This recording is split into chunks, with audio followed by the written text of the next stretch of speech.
pituitary stone.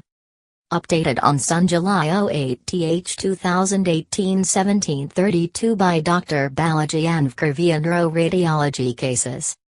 Clinically a known case of pituitary macroadenoma, prolactinoma, as lab reports were showing high levels of prolactin. Under regular treatment of bromocriptine. Also known as pituitary lithiases or pituitary calculus. A very rare entity is defined as extensive calcification in the sella turcica. There is inconsistency regarding what pituitary stones actually are. Some authors suggest the term be used only for calcifications in the sella turcica that occur in the absence of any other pituitary pathology. Others use this term more liberally to describe excessive calcification from any cause, such as pituitary adenoma.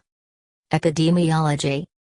Although the exact incidence is unknown, this entity is generally considered to be very rare as there are only 1 to 6 case reports of idiopathic calcifications so far. However, calcification in pituitary adenoma is considered more common, which is approximately 10%.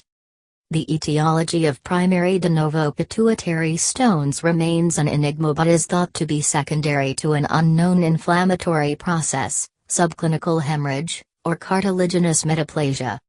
In cases secondary to other pathologies, most commonly pituitary adenomas, especially in prolactinomas, is thought to be a sequelae of fibrosis secondary to hemorrhage. Other secondary causes rare and include pituitary tuberculosis, metabolic imbalances like hypercalcemia, sequel of pituitary apoplexy. Clinical presentation varies significantly, may be entirely asymptomatic, or endocrinopathies such as hypopituitarism, hyperprolactinemia from an underlying pituitary adenoma or hemorrhage. Imaging. CT is the modality of choice, best demonstrated on sagittal reformatted images as in this case, where they appear as well-defined hyperdense nodule in the sella turcica.